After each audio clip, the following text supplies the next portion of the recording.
حضرات گرامی، آج اگر اپنے بچوں کو قریب نہیں لائیں گے تو بچے ہم سے دور چلے جائیں گے۔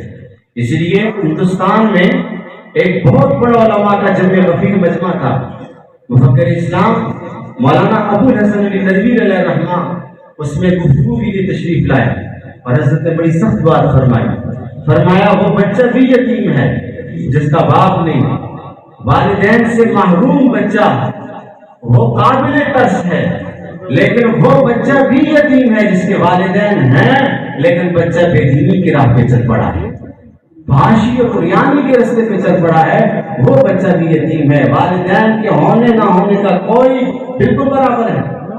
اور حضرات گرامی، اگر ہم اس ماحول سے نہیں جڑیں گے تو یہ جو 8 مارچ کو پاکستان کے شہروں میں، پشاور میں، اسلام آباد میں، کوئٹہ میں، کراچی میں عورتیں سرے بازار نکل کے کہتی ہیں میرا جسم میری مرضی، وہ کہاں سے ان کو ٹھوکر لگی؟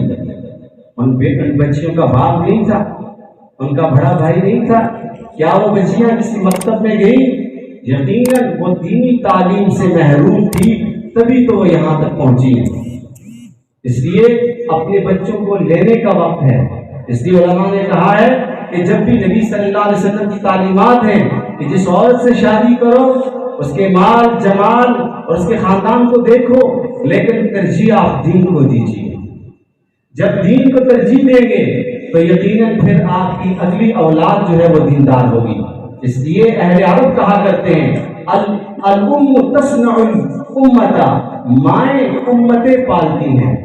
ماں جو ہوتی ہے وہ ایک ملت بناتی ہے، مائیں جو ہوتی ہے وہ سوسائٹی کو تبدیل کرتی ہیں اور بچوں کے لیے روشن مستقبل دیتی ہیں۔ اس لیے اس وقت سب سے بڑا تقاضا یہ ہے کہ ہم اپنے بچوں کو توجہ دیں، ان کی دینی تعلیم و تربیت کی طرف توجہ دیں۔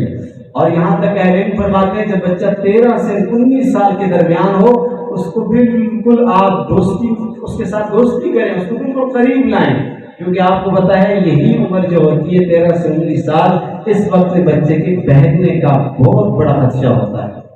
اس لیے اس وقت سب سے بڑی ضرورت یہ ہے ہم اپنے بچوں کو مساجد مدارس کے قریب کریں، اللہ کا قرآن انہیں سکھائیں۔